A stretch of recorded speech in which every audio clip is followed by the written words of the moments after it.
Assalamualaikum warahmatullahi wabarakatuhu.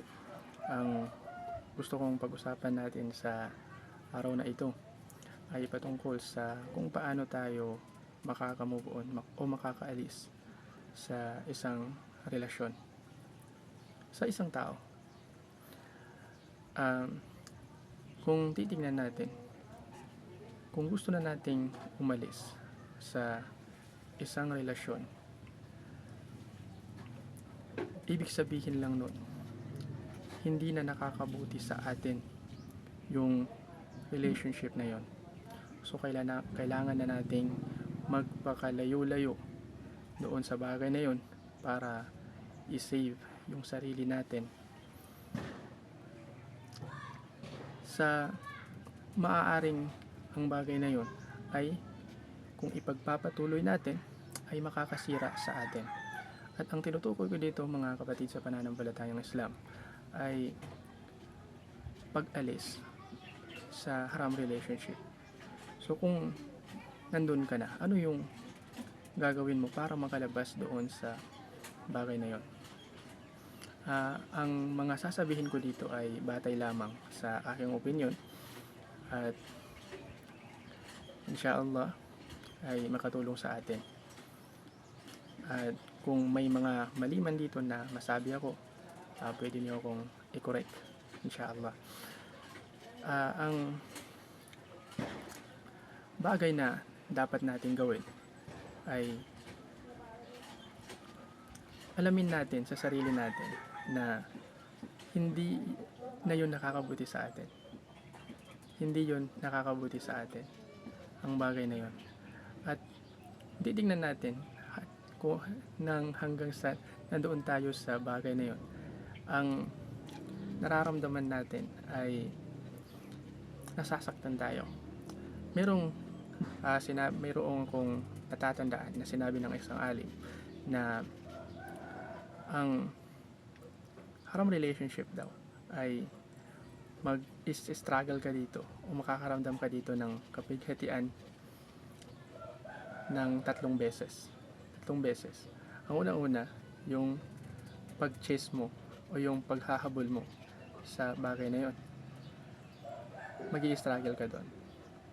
Tapos, magi-struggle ka din daw kapag nakuha mo na yung bagay na yon. Magi-struggle ka na baka naman ay umalis siya o iwan ka niya o umalis siya sa'yo. At ang pangatlo ay kapag umalis na siya sa'yo, magi-struggle ka doon. So, ang tanong doon ay saan yung kasiyahan doon? So, alamin natin na yung bagay na yun ay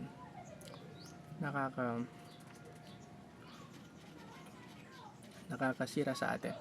At kung titingnan natin, ay sa akin na lang palagay, based on my experience, nasisira nun yung pag-iisip natin.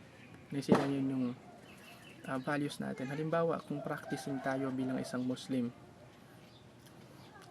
and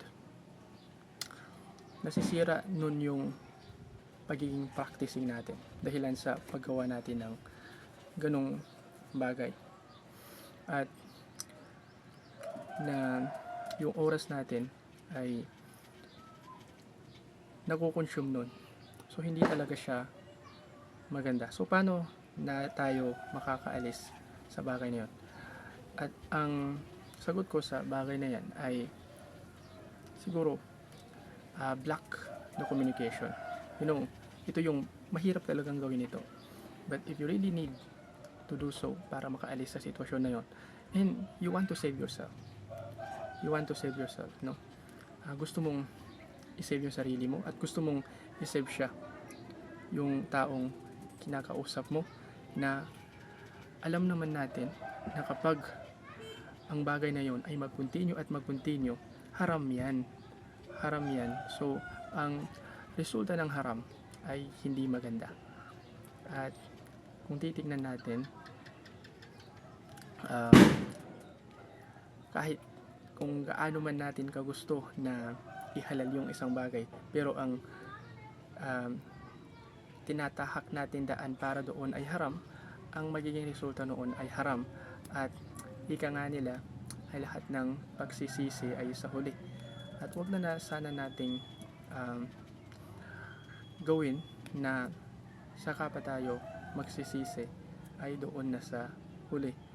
Pero kung gusto talaga nating i-pursue yung relationship na yun, ngayon pa lang na wala pang nangyayari na hindi maganda.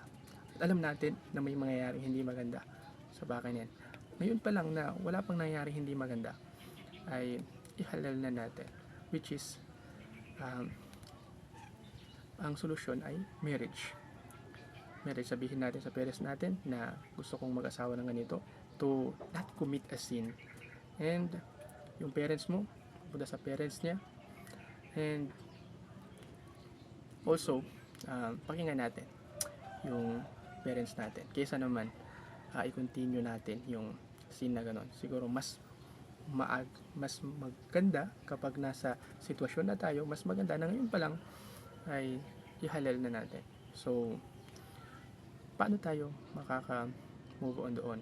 Kung hindi talaga kaya, kung ginawa mo na ang lahat, no, ng bagay na para maging halal yung sitwasyon, pero hindi talaga parang hindi talaga destiny na maging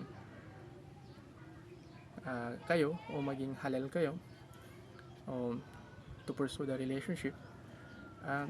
It takes time, block her. Siguro alisin mo na yung communication, lahat ng communication nyo, and the time will come. Sabi nga nila, meron akong isang magandang quote na yung yung oras daw nakakadry yon ng band, nakakadry yun ng band. So kung gusto nating halimbawa na attach tayo masyado doon sa isang tao, ay nakakaalis yung time o yung time para mahil yung puso natin. Yun lamang. Ako Ilalikaw. Assalamualaikum warahmatullahi wabarakatuh.